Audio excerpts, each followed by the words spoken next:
Sirens screaming. A warrior driven by revenge.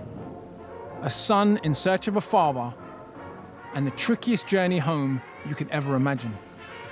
This, ladies and gentlemen, is not some 21st century urban rhyme. It's one of the greatest stories ever told. Homer's Odyssey has been ricocheting around the world for thousands of years, capturing the imagination of millions of people along the way. And it all started right here in the Greek shrine of Delphi, when the blind bard Homer traveled here from his faraway home island and stood up for the first time to share his masterpiece with the expectant crowd. Except it's not like that at all. We know almost nothing about who composed the Odyssey, when it was first composed, or even when it was first sung. Yet despite all of that, for almost 3,000 years, it has exerted tremendous influence over world literature, inspiring writers from Virgil and Dante to Margaret Atwood, James Joyce, and Ralph Ellison. And now me. I want to know, what is it about this work that has made it such a classic, and why its origins have been shrouded in mystery for so long? The ancients believed that the Odyssey was a true story and that its main character, Odysseus, really existed. But what do we actually know about this groundbreaking text and its mysterious author? In this film, I'm following in the footsteps of the Odyssey across the Mediterranean as part of my quest to compose my response to Homer's epic call. Why is the story told? What is the teller's mission?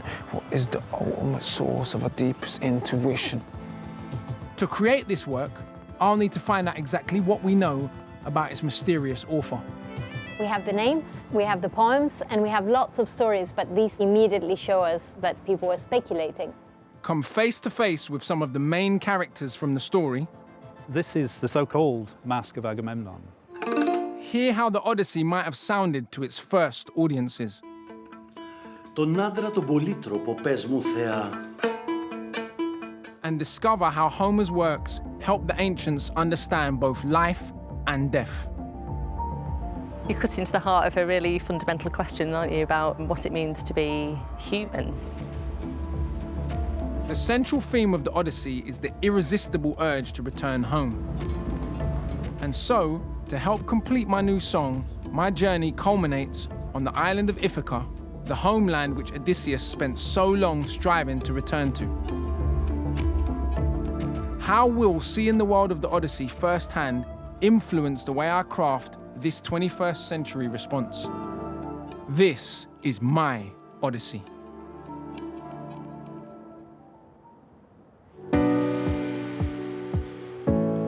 The ability of language to change people's lives has always struck me as magical. It's one of the reasons that I became a hip-hop artist. It's long been clear to me that poetry, literature, and music are all interconnected. I've always loved the power of words and the beauty of poetry, and that's been exemplified through my work with the Hip Hop Shakespeare Company. But there is one poet who's one of the daddies of the whole tradition, and that is, of course, Homer. I didn't get the chance to study much of the blind bard's work when I was at school here in Tufnell Park.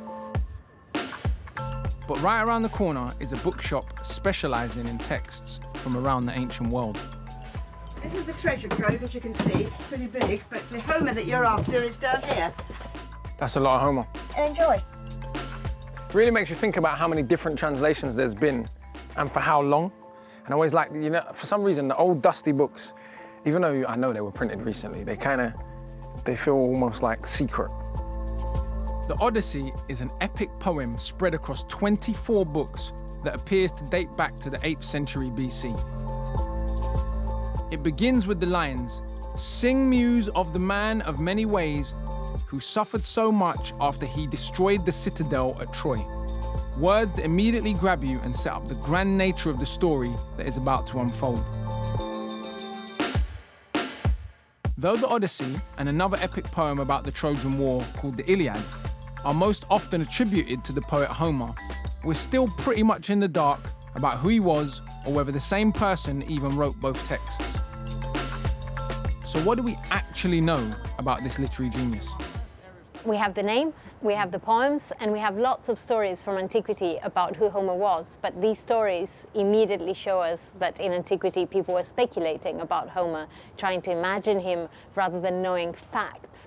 But what interests me is that through these stories we can get a sense of what Homer meant to people in antiquity. The fact that he was a traveler, that he was poor, that he was disabled, he couldn't see, but he had this great poetic vision. So in terms of the Iliad and the Odyssey and the Homeric epics, do they have any connections to motifs or ideas or influences from other cultures and other epics? Well, this is very interesting. So one thing was when finally Akkadian was deciphered, the cuneiform script of the Babylonians, the Epic of Gilgamesh came back to light, and lo and behold, there were many similarities with the Homeric poems. Dating from at least 1,000 years before the works of Homer, the Epic of Gilgamesh is the central text of ancient Babylonia, present-day Iraq. Throughout its 12 books, we see stories of a mighty king battling monsters as part of a series of epic journeys to learn the truth about himself. And this really baffled people because the Epic of Gilgamesh was composed a lot earlier, somewhere else in the Near East, and also in a completely different language. And yet we have similes of the lions, we have bigger stories such as the descent into the underworld.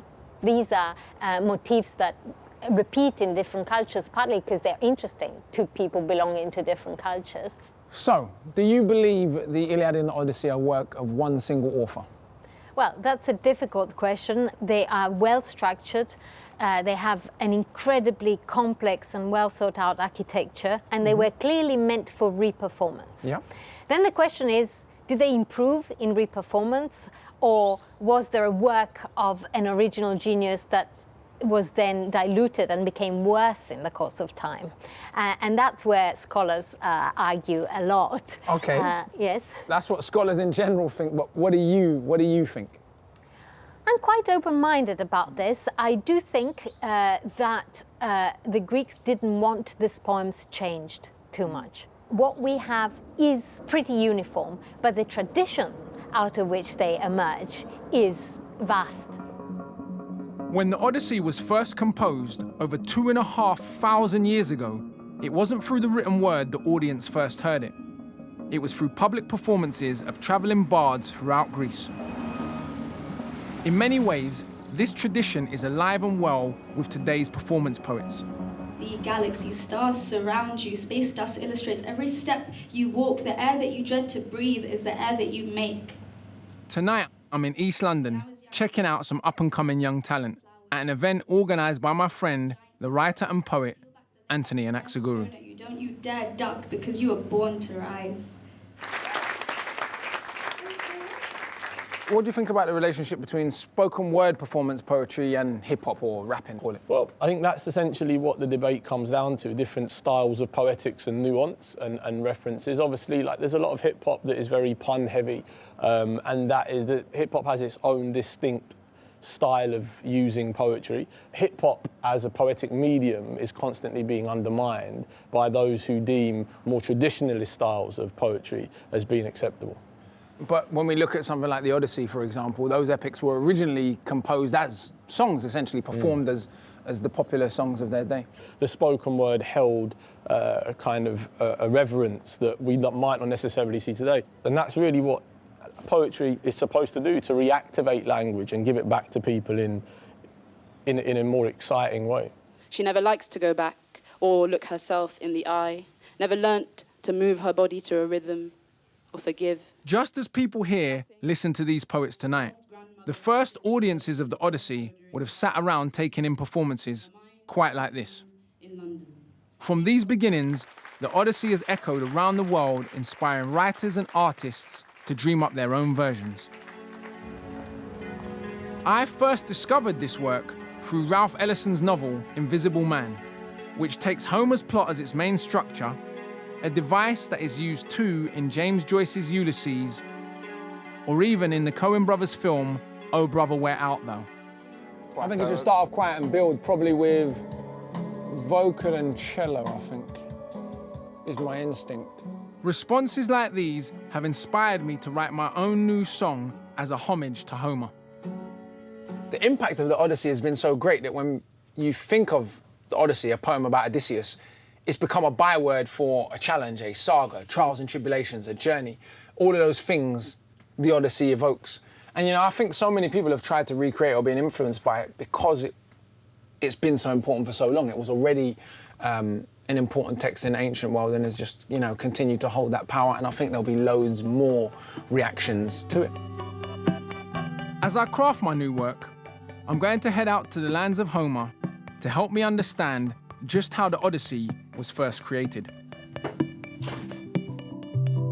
My first point of call has to be the center of the ancient Greeks' world,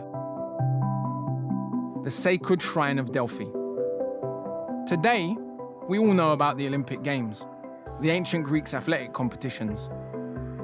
But in the sanctuary here at Delphi, a rival festival known as the Pythian Games not only hosted religious celebrations and athletic tournaments, but also encouraged poets and singers to compete head-to-head in recitations of Homer. I wonder what it must have been like to see poets take on one another as part of these competitions. Tell me a little bit more about the poetic element of the Pythian Games. Our understanding is that there were contests, maybe held in the theatre, in the stadium, or in some location within the sanctuary. They had to write songs in praise of Apollo and perform them. So 2,500 years ago, when the Pythian Games was happening and all this was going on, could you say there was such a thing as Greece as a nation at that point? There was not such a thing as a Greek nation, but there was such a thing as a Greek identity. And that's actually what's really interesting about Homer's era, about those 8th and 7th and even 6th centuries BC, because what you see happening at that time in literature and also in archaeology, you see how across the Greek world, from Italy to mainland Greece to the islands to what's now Western Turkey, people are making an effort in a way to define an identity, and they're doing this through literature, language, poetry, sculpture, architecture, religion. They're even developing the same style of warfare across this region. So they're basically trying to be compatible.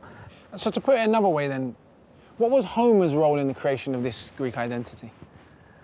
I think Homer was, in a way, a sounding board. He was an instrument that expressed that identity. Basically, what Homer did, whoever he was, and whether there was one Homer or several Homers, is that he took this long-standing epic oral tradition and he formed the epic tradition, choosing 2 epics that we know, the Iliad and the Odyssey, and he made them something new. He made them into literature. And I think Homer, by producing both those epics, basically gives the Greeks a body of material that they can occupy their minds with, and that they can use to play off their differences and their similarities for, well, essentially for the longest part of 1,000 years. So do we know anything about audiences, both at the Pythian Games and in terms of, reception of Homeric epics generally? Our understanding is that this was not like modern people going to the opera. It was a lot more raucous, and there was a lot more participation in that people were actually experiencing the drama and the dilemmas and the tragedies themselves, or the comedies for that matter. The ancient Greeks don't really distinguish high culture and other culture in a way that the modern Western world does. And so the audience was much more like Elizabethan English theatre or a modern rock concert or pop concert or hip-hop concert even, than traditional theatre today. That's what I would imagine. Look, it's a religious festival, so you have to imagine a mixture of Lourdes and Woodstock, if you can. Okay, yeah. I'm enjoying that. All right.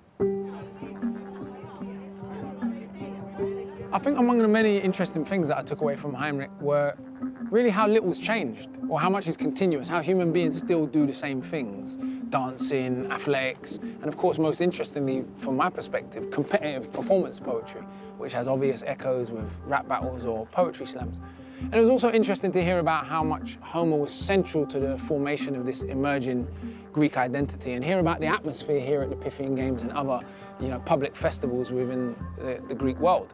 This kind of comparison that Heinrich made of comparing Lourdes and Woodstock in a fusion of the religious and the spiritual.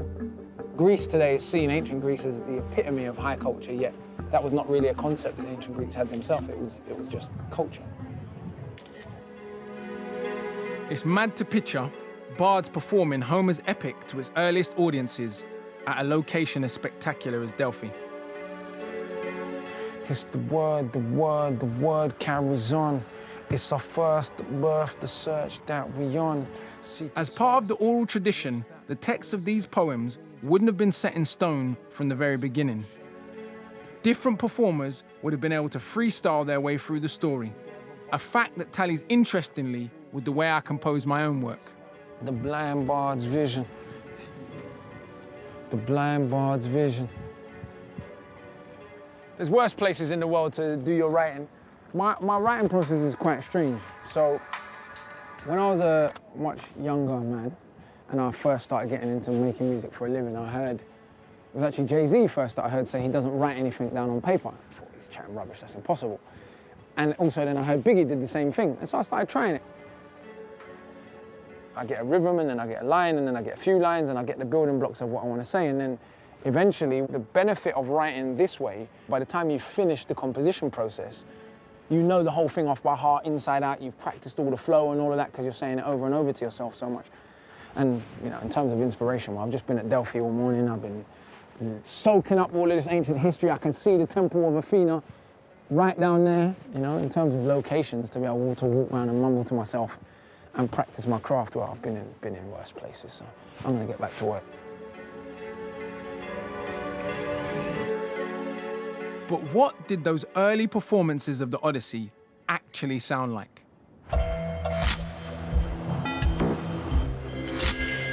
We know that Homer's works were originally sung, but those first melodies have sadly long since been lost. But some musicians today are hard at work creating replicas of instruments from Homer's time to try and recreate those sounds. This is the formings. This is the instrument of Phemius, of Demodocus, maybe the instrument of Homer, if Homer existed. It is always a question if the ancient Greeks used to play chords. But we can see from the depictions, they muted some strings and the plectrum strummed.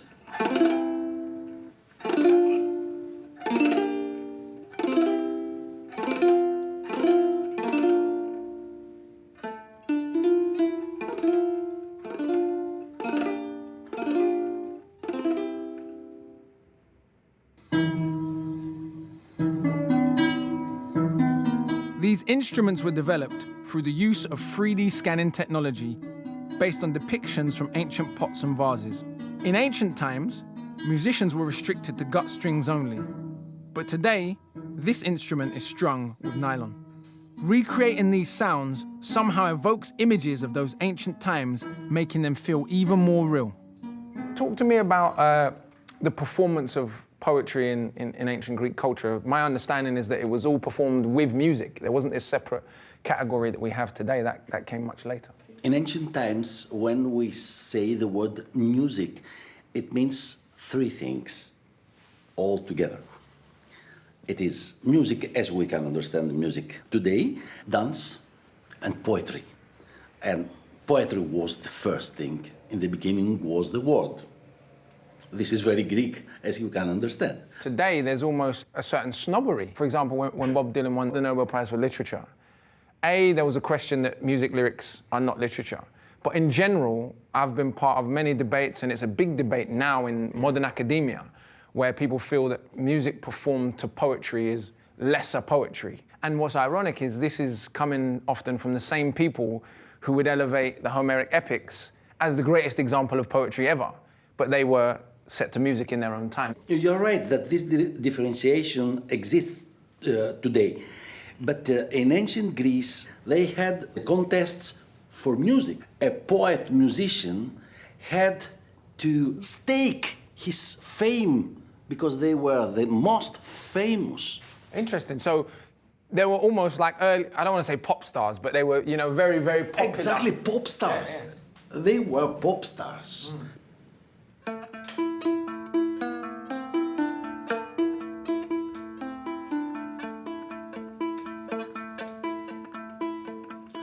Τον άντρα τον πολύτροπο, πες μου θεά, που χρόνια παράδερνε σαν πάτησε της Τρίας στα Άγιο Κάστρο. Κι ανθρώπων γνώρισε πολλών τους τόπους και τη γνώμη και έπαθε πλήθος φορές στα πέλαγα, ζητώντας πως την πατρίδα του άβλαβος να πάει με τους συντρόφους. Μα κι έτσι αυτούς δεν γλίτωσε, μόσο καημό κι αν είχε. Γιατί μονάχοι χάθηκαν από δικό τους κρίμα οι άσεβοι, που φάγανε του ουρανοδρόμου ήλιου τα βόδια και τους στέρισε του γυρισμού τη μέρα.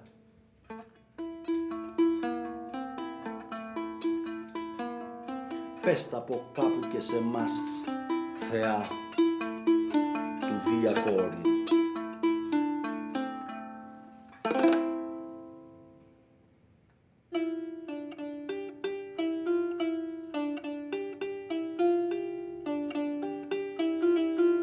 Anyway, just messing around, trying to come up with some little flavors and vibes. I'm obviously, you know, I'm a novice when it comes to this stuff, but it's really beautiful just to, you know, sit and play. And it was really interesting to hear the continuity between ancient performances of poetry and music, but also art and music have had this tremendous power to evoke emotion and reaction and behavior in its audience. And it just, again, as an artist, to me, it speaks to this tremendous power that art has within human society and music in particular.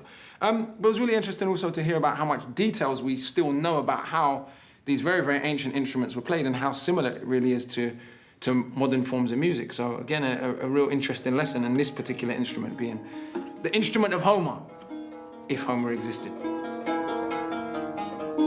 If we can resurrect the sounds of Homer, maybe we can resurrect his original locations too.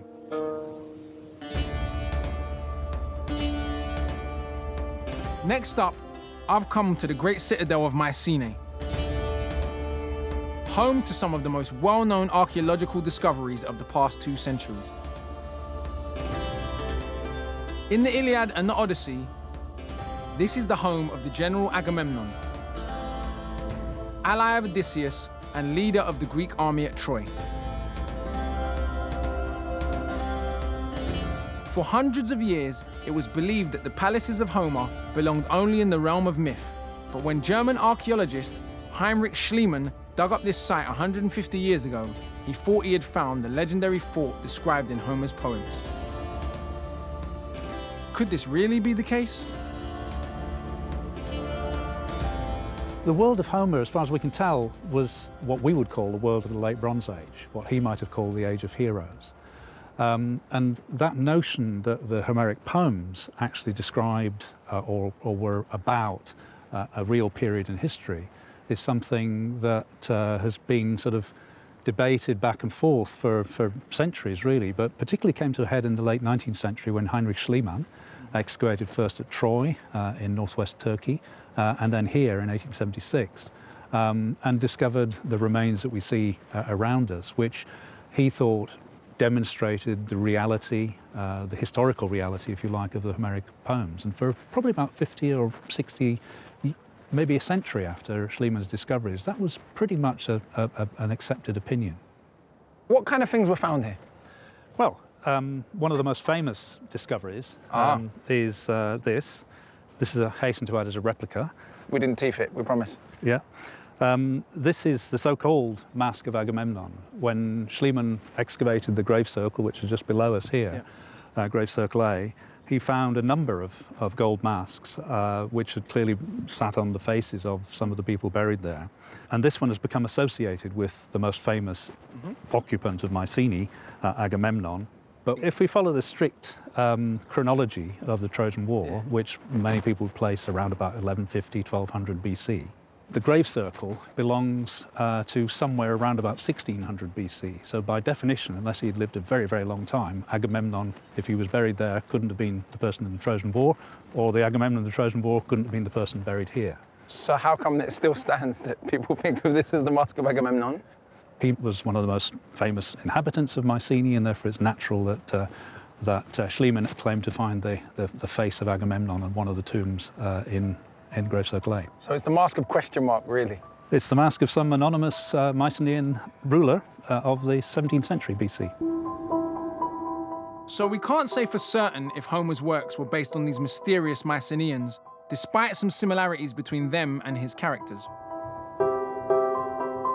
One of the main reasons we know so little about the people here is that the writing system they invented seems to have disappeared at the collapse of their civilization around 1200 BC. With that expertise lost, Greece appears to have become illiterate for hundreds of years. Perhaps if the writing skill they had created was retained, we'd have more to help us understand their times than the mysteries and myths in the tales of Homer. Arguably, we live in an age of anti-intellectualism, of contempt for experts. Me, I'm a fan of the experts. And you know, what came out talking to John for me was really how contentious and contested everything is, how much, you know, in the rush of the 19th century to name everything specifically, things were assumed to be a particular way that may not have been. The Mask of Agamemnon was the most obvious example. I still believed until just that conversation that was actually the Mask of Agamemnon. Turns out it probably wasn't. Turns out a lot of the things we thought we knew are a bit more vague, and that's fine. That's the grey space of history and archaeology and ancient civilization. And in many ways, what it feels like Homer was doing was speculating. There were things that perhaps he felt that he knew about the Trojan War, things that he knew about that period, and then there were many parts that clearly he filled in. But how could the Odyssey itself have been written down once the Greeks had lost the skill of writing at the demise of the Mycenaean Empire? There's a clue on the sleepy island of Ischia in the Bay of Naples, a far-off Greek colony. After a 400-year silence, here in the 8th century BC, the Greeks started to become literate again, pioneering a new system known as the alphabet to replace the hieroglyphic-like symbols of the Mycenaeans. In a little cabinet in the small, unassuming museum here, there's one object which speaks volumes about the dawn of the alphabet and the origins of Homer. Seeing precious items like this makes me think of what a revolutionary innovation writing is. While it may not look like much, this little pot right here is arguably right up there with the Rosetta Stone and the Cascajal block in terms of global cultural and literary significance. Found in a nearby burial chamber, it may be the oldest example of Greek alphabetical writing that we know of. Inscribed on its side are a series of letters declaring it to be the cup of the Homeric hero Nestor, proving that these tales and stories were reaching the farthest off colonies of mainland Greece right at the time that the technology of writing was being resurrected. If it wasn't for the Greeks' development of the alphabet and its system of vowels and consonants, our method of writing might be vastly different today.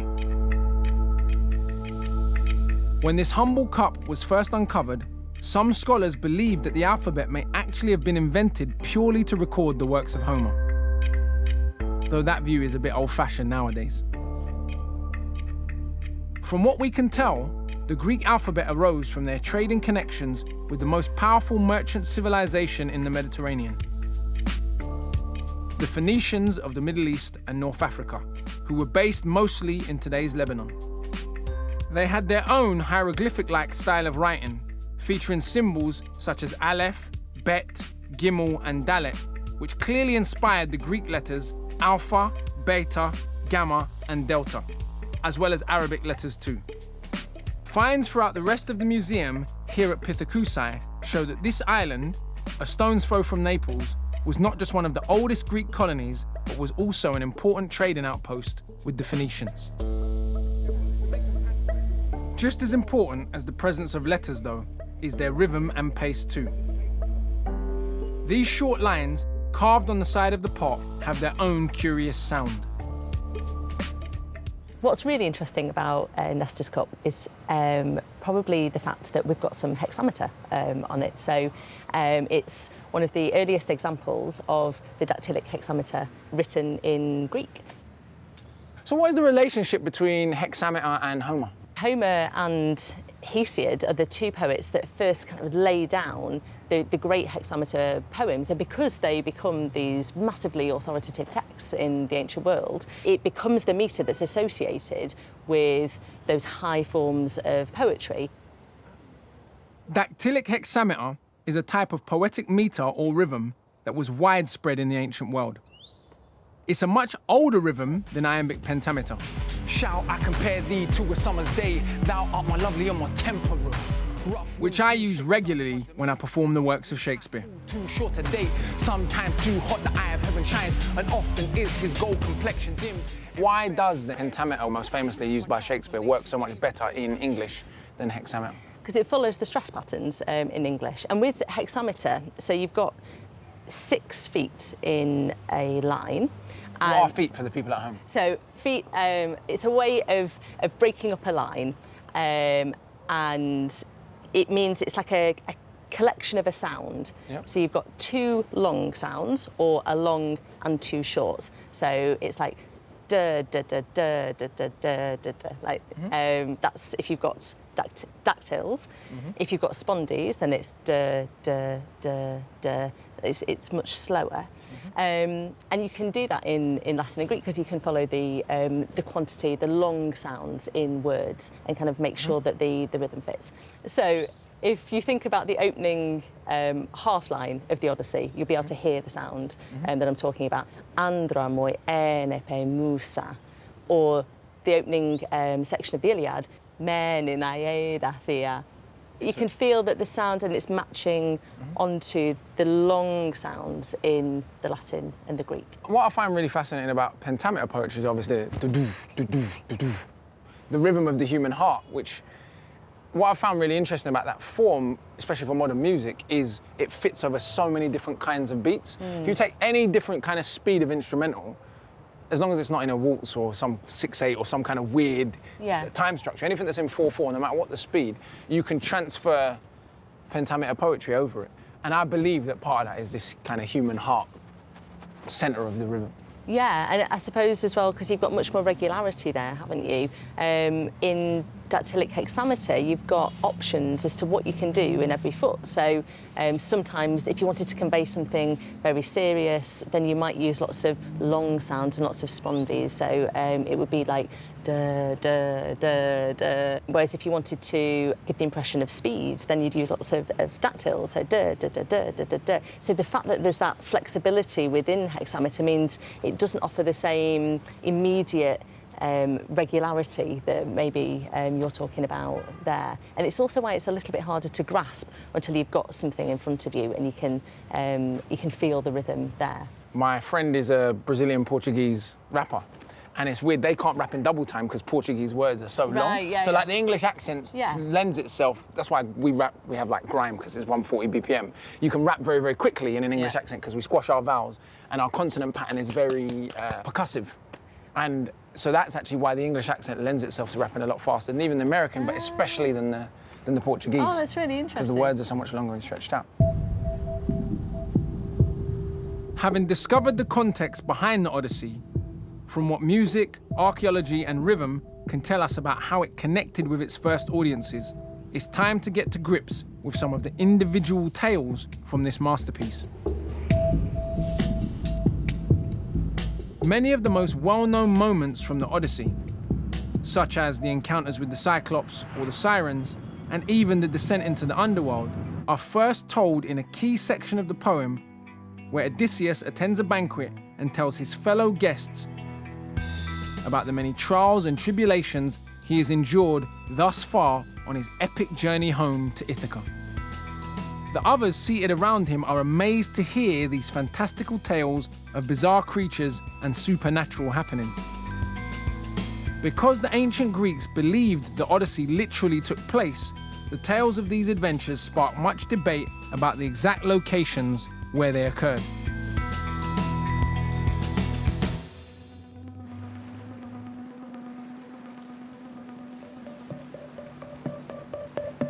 Writing my new work in answer to Homer, I'm traveling to some of the places later linked with those stories to find out their significance to the Odyssey's first audiences. The most famous incident in Homer's Odyssey has to be the encounter with the Cyclops.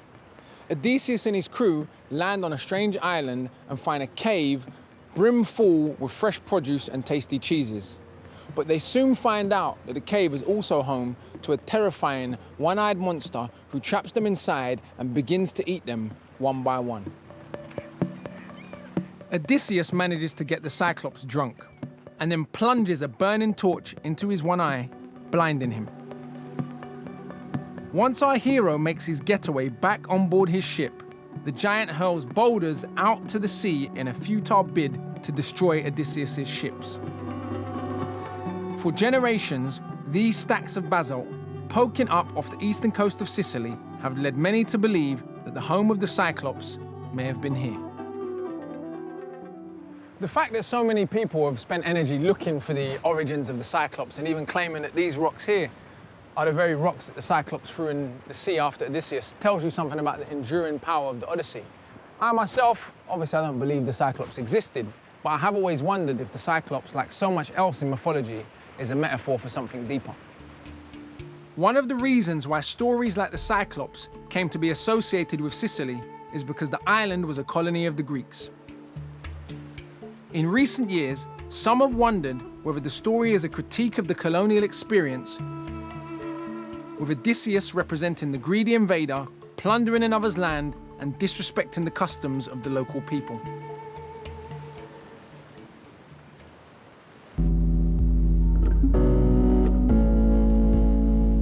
Later readers also like to think of Sicily's Straits of Messina, its closest point to mainland Italy, as the location of some of the most terrifying monsters from the Odyssey, including the haunting tale of the Sirens. This is one of the episodes in the Odyssey I'm most fascinated by.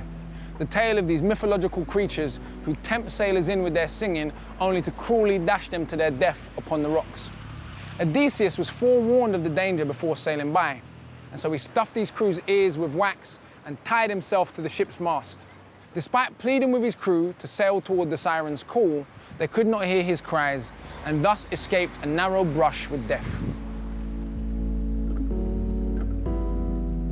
Though Odysseus' crew were never able to hear the Sirens' song, the stories tell us that many other ships were thought to have been destroyed once they followed these destructive goddesses' seductive call. For the Greeks of thousands of years ago, with much of their world still uncharted, Homer's sirens were a potent reminder of the danger of the seas. With today's readers, though, the most powerful story from Odysseus' wanderings is his descent into the realm of dead souls, the underworld, which some believe to have taken place at Lake Avernus near Naples and the ancient Greek colony of Cumae. As part of his journey home to Ithaca, he is sent there to hear the advice of a long-dead prophet about how to navigate past some of his most perilous obstacles. It's here that he meets many of his fallen allies from the Trojan War in an episode that echoes a similar tale in the Babylonian epic of Gilgamesh.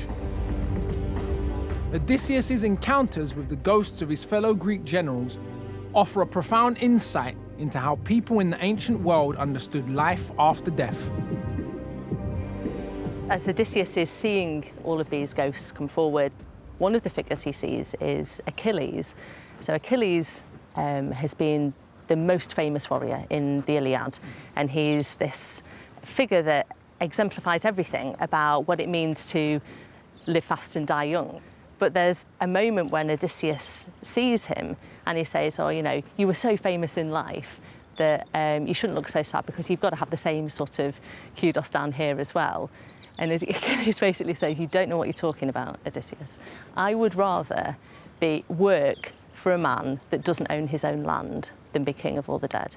And it's such a powerful moment where you've got Achilles saying that life is the thing. You know, death it's just a shadow, and life is the thing that you should be really focused on, and life at any cost almost. And that's obviously something that has a real resonance with the Odyssey, where you've got Odysseus who's going to you know, be in some really humiliating positions across the course of the poem.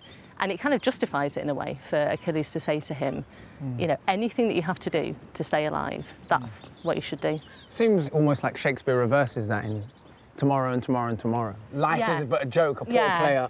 And actually, death is the big joke that life is playing on us. He almost reverses the importance and kind of dismisses life as completely unimportant. And obviously he was massively influenced by particularly Ovid, but yeah, that whole exactly. tradition. Well, it's a funny thing, isn't it? Because there's always this this tension. We live as if we might live forever, and we don't. And actually, this is exactly what the poet Lucretius, who's writing in the 1st century BC, picks up on. He takes this Homeric idea about life after death, and he uses it to say that it's wrong. He's arguing for a universe where everything is made up of atoms, of, it's a materialistic universe, and he says people are getting mixed up when they talk about the underworld. When we hear those stories about what it's like to go down, we're just reflecting something of life at that moment.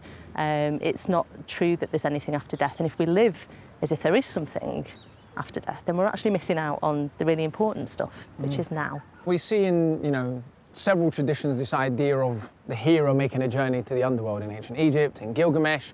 Are you saying that there was a direct transmission to the Homeric tradition, or it was more, these were general motifs that were out there that were picked up on?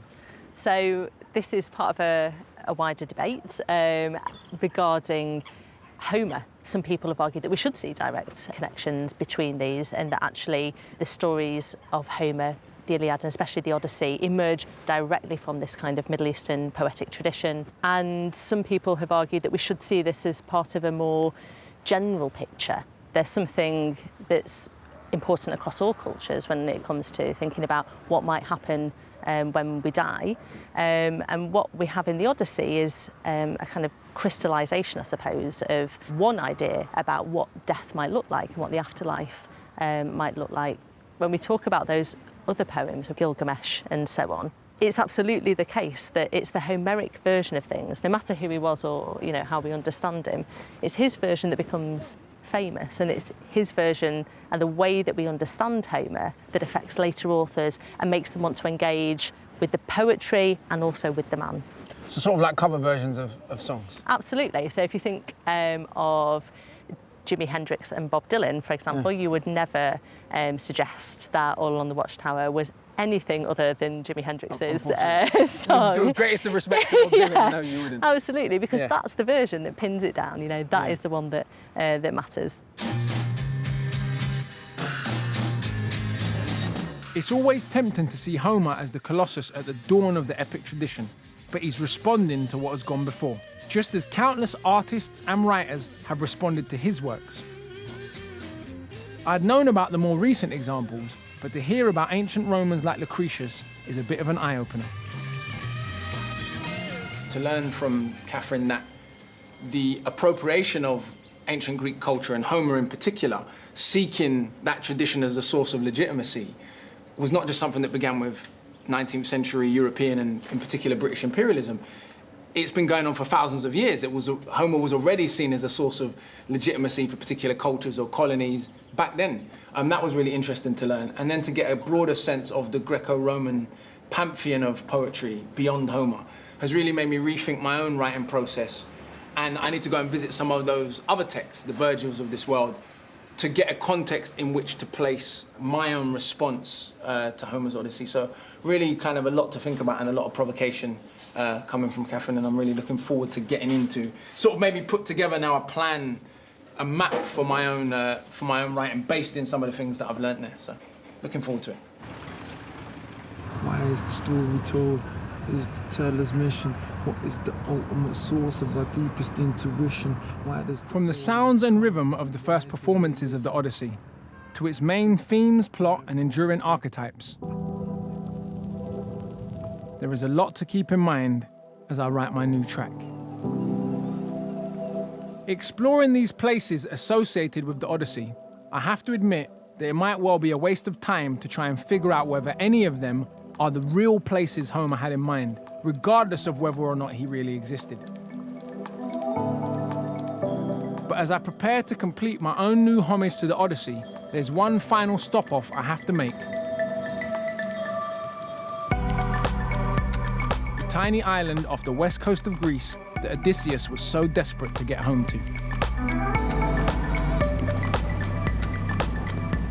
I am almost at Ithaca. I feel a real sense of achievement. I imagine this epic journey, which is actually a simple journey now before the age of steam power, and I genuinely feel a little bit like Odysseus coming to reclaim my kingdom, or at least coming to seek answers in this final chapter of my Odyssey. When Odysseus himself returned home after 20 years, he found that his palace was under siege by a gang of local nobles. Disguised in beggar's clothes, Odysseus watched them try to convince his wife Penelope to give up on the hope of her husband ever returning home and marry one of them instead. In the poem's gruesome climax, the returned hero teams up with his son, and together they violently slaughter the men and string up the female slaves who had supported them. One thing you can't help but reflect on when you read the Odyssey, particularly towards the end with the slaughter of the suitors and the hanging of the maids, is the question of violence within human culture and human entertainment, from the gladiators to Shakespearean plays to modern video games or hip-hop or many other forms, MMA. We have this strange relationship with violence where on the one hand, nobody really wants violence to be done to them or their loved ones. On the other hand, we have this perverse fascination and even delight, including myself sometimes, in violent stories and in violent entertainment. And I'm sure the debate about the morality of violence within entertainment will continue as long as there's entertainment and human beings. But regardless of those questions, the quality of this poetry and the merits of the story will stand. The Odyssey is reborn each time that a new work is created in response to it. Size up all 108, about time we got done with these fakes. I want to carve these bastards' names in the marble of my father's grave. One that I'm particularly interested in is that of my friend, the Greek-Australian rapper, Luca Lesson. So tell me a bit about your Odyssey project, where you're at now, conception of it, how long you've been working on it. Yeah, it's been about 2 years since the very first idea came up. I was offered to do a collaboration with a composer at the Sydney Conservatorium, and instead of just making it some small idea, I thought I'd just take on the biggest epic ever known to man. So it involves a full orchestra and choir, me telling the story of the Odyssey in rap and spoken word poetry, and projections on stage. But at its essence, it's basically a storyteller recounting the journey of Odysseus in his own words. Amazing, amazing. And so what made you want to engage with the Odyssey in particular? Man, I don't know. I think maybe because I come from a Greek background, I kind of feel like I get sick of seeing these stories be told in a Hollywood way, with not one Greek person on the crew or in the writing team or anything like that. And this idea that people have that the Odyssey or that ancient Greek culture is Western culture also kind of irked me for a little bit. But for me, I was like, what can I re-infuse into the Odyssey if I spoke classical Greek on stage, or I spoke modern Greek on stage, or I could feel it in my bones as someone who feels like an ancestor of that. You're not the first, person to respond to the Odyssey in a range of creative mediums, right? Now, it's interesting because for me, my way into the Odyssey came actually via other people that had responded. Derek Walcott, Ralph Ellison. Nice. What do you make of some of those responses? And do you feel any pressure being in this kind of long list of incredibly talented people from all over the world, really, who've been inspired by this text? I feel pressure, which is why I don't read anybody else's interpretation. I try not to get hung up about it. It is a reinterpretation of a classic. I see it as really like a rite of passage for some artists that choose to take it on. It is such a historic story that we also feel like we have to do it justice, and maybe that brings some greatness out of us that we may not have had if it wasn't a project on this. I saw when I first started doing this that Prince actually did a response to the Odyssey called Glam Slam Ulysses, with Carmen Electra dancing on stage before she got famous. I don't know if anyone other than the people in that room that night have seen it, but like a lot of people have done that, have dealt with this thing, and it seems to be like an essential part of many artists' movement and growth. Despite his Greek heritage, Luca has never been to Ithaca, but he does have a little bit of local info to share. There's a rumor that Ithaca is not actually Odysseus's home, and that actually it was in Kefalonia next door, the other island, because Kefalonia has like different groves and forests and stuff, and in the early part of Odyssey they talk about Odysseus hunting and running through forests and all this type of stuff. So Ithaca's not big enough to have that. So some people say that actually the ancient Ithaca was Kefalonia. That's mad. So what if I'm actually not in Odysseus' home? Wow, all right. Well, I'm gonna have to look into that. Thanks a lot, bro. No, thanks for taking the time to speak to us. Could Luca be right? Is the island that's called Ithaca today not the place that Homer had in mind? I've been digging a bit deeper and I can see why some readers might have their doubts. And that's because the description we see in the text, again and again and again, is of a low-lying piece of land, the most westerly of a group of islands. Yet when I look around me, it's clear that there are mountains everywhere. And according to the map, this is definitely not the most westerly. So is this definitely the island that the ancient Greeks were referring to? To compose my own Odyssey, I started this journey in the footsteps of Odysseus to find out more about the blind bard who first sang his tale. Though the ancient Greeks believed that the events in the Odyssey actually took place and that Homer himself was a single poet, everywhere I've come, I've found that the truth is not so clear. Even here, on the western tip of Kefalonia, I still can't know for certain whether this was the home which Odysseus wanted so badly to reach. I have to ask myself whether any of these questions of geography, debated by scholars for centuries, are relevant to understanding the text or informing my new song.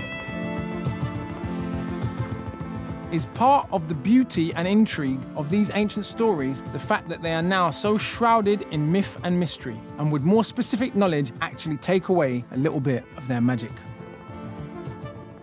And as Dublin's W.B. Stanford tells us, the uncertainty is caused by the fact that though Homer is probably describing actual places, he gives them a poetic and not precisely topographical description. For appreciation of his poem and story, it makes little difference whether Ithaca is Phiae or the Isle of Man or Rhode Island. We have only ourselves to blame when we try to accommodate poetry to science and find it perplexing and troublesome. The poet did not write for geographers. And that really eloquently sums it up.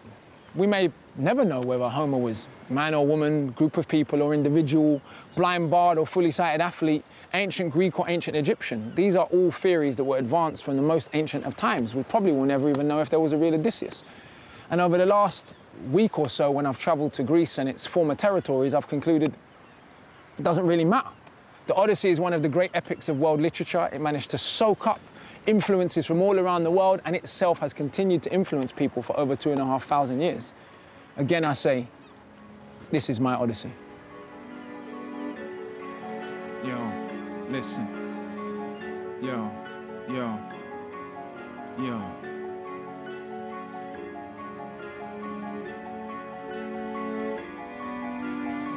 Why is the story told? What is the teller's mission? What is the ultimate source of our deepest intuition? Why does the audience come and why do they listen? The blind bard's vision. Why is the story told? What is the teller's mission? What is the ultimate source of our deepest intuition? Why does the audience come and why do they listen? The blind bard's vision, the sweetest siren call that spans time and distance. The poet speaks the building blocks of our existence. Who said it's master masons that build the base of nations? Without the word, there's nothing else. You can't replace it. When all the towers fall and all the powerful kings crushed into dust, things left there to rust. It's the word, the word, the word carries on. And our thirst give birth to the search that we on, seeking solace with myths that promise if we just give our attention it will astonish it. A bit of politics, splash of the supernatural, stitched together by syllables, weave a tapestry that's broad enough to span minds and generations. Still it cannot be touched by much but contemplation. You wanna make a statement? Better you write a verse. Wanna create a nation? Better recite it first. Preferably epic with no pen, let the mind collect it. Practice it hundreds of times until it's time perfected. By the time they write it down, they'll doubt that you're real. Cause we're great at questioning other people's skill, yet we speak it still. The Mahabharata, Virgil, Milton, Lucretius, the epic of Sanjata, Gilgamesh, committed coffin text. Yet it's the blind bard we know best. Is it cause your word was twin to empire's wings? Or did we touch something deep within? Cause when you boil it down beyond mythology and God, you find something that is just so human. Do you not? A son in search of a father that he has lost. A father trying to get back to his family at any cost. A woman that's besieged by men with bad intentions, and she does not want to be with them, but they won't accept it cause there's men and gods. The pen and this gob, there's a mind and a mouth that spout where you dare not. The poet sings and speaks from streets to ancient Greece. Defeat and is what you meet if competing is what you seek, whether the beat or lyre strings. We are leviathans that speak sagas of this great species of hirelings, posing like we're highest kings to get as high as wings of gods, but we do not do nothing but try a ting. The poet sees how the falcon sees a view from the balcony, no doubting he pages are our alchemy, and the magician is politician and prophet premonition. We got it, tell our vision and pocket couple coins that all keep us going, flowing. Yeah, we eat from poems. If the teacher don't speak, how could we keep on knowing what these questions to these answers are? Curses and our blessings, confessions are just how deaf we are, and obsessed with death despite all our best attempts. The Odyssean underworld is the best we're left, the same one from the Book of the Dead. All the myths millennia hasn't put them to bed. Philosophy is not the laws of motion, logic can't explain emotion, so it makes sense we come up with some other type of notion. A myth is not a lie, it's a disguise for the truth, so the wise can recite to the youth. If the lines in our rhymes are to find any use, it's the tries of our mind to decipher the clues given by this thing called living. Seasonal rhythms turn to the earth to announce the beginning. Look how we bounce on a rhythm. Man could rap about all of the family, whole of humanity, whole of the galaxy. You wanna talk about cars, that's fine. Yes, you could say it is a chariot carried on the wings of the night. Even Zeus don't attack the skies, where the truth in the chapter lies. Oh no, it's just a fact of life. The search of the journey, permanent purgatory, driven a thinker from Inca to Germany. So what you gonna do? Gonna search? Or gonna stand on the side and rehearse? Cause the span of the time since your birth is so insignificant, there's barely any worth. Yeah, the heroes' faces are thousands. If you listen, you will hear what they're shouting. They ain't telling you to listen to the doubting. They're trying to get us ready for the outing. But you would swear poets are mortal, but we are not the same, I assure you. Cause we make words and portals, 26 letters and we will teleport you. We are not the same, I assure you, 26 letters and we will teleport you. Why is the story told? What is the teller's mission? What is the ultimate source of our deepest intuition? Why does the audience come and why do they listen? The blind bard's vision. Why is the story told? What is the teller's mission? What is the ultimate source of our deepest intuition? Why does the audience come and why do they listen?